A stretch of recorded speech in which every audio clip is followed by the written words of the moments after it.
الله يعطيك العافية أخ سمير جرحي.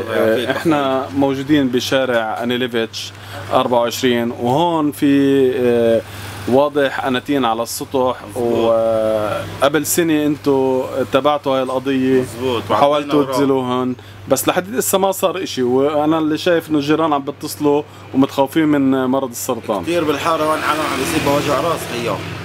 احنا مضايقتنا الانتين، واحنا قدمنا وكتبنا مكاتيب وعملنا وحطينا ومضينا العالم ما شفناش نتيجة. احنا زهقنا. كثير عالم عم بيصيبها وجع راس، انا بيصيبني وجع راس، جيراني بيصيبني وجع راس، ما بينفعش. الانتين لازم يقوموا يحطوها بمحل ثاني، عم بيأذوا العالم عشان مصاري.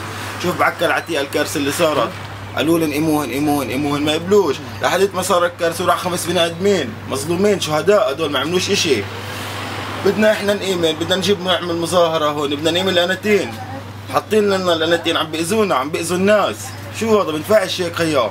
بدناش يصيبنا زي ما صار بدناش يصيبنا ايش ما صابنا تحت، يعني فهمت؟ كثير العالم عم تشكي هاي، فيش حدا بيهتم لهذا الاشي. رئيس البلدية ممنوع يحط انتين بعكا، احنا صوتنا له عشان يساعدنا، عشان يمنع عننا الشر والخطر. مش عم بيعمل اشي رئيس البلدية، قاعد هناك يجي يشوف الانتين، العالم من راسه عم بيجعى، العالم كلها متضايقة. احنا بدناش لا سمح الله يطلع واحد ولا يعمل له اشي لا سمح الله. شوف الكارثة اللي صارت بالبلد، ما ينفعش هيك هيا. احنا هون بدنا نقيم الانتين، واذا انتم بتقدروا تساعدونا انه يقيموهن من هون نقيمن خيا. هذا هو.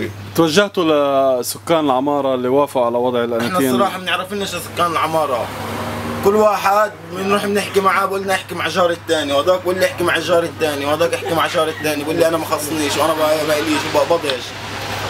عم بيأذوا العالم عشان شوية مصاري، ما ينفعش هيك خيا. يعطيك العافية. الله يعافيك.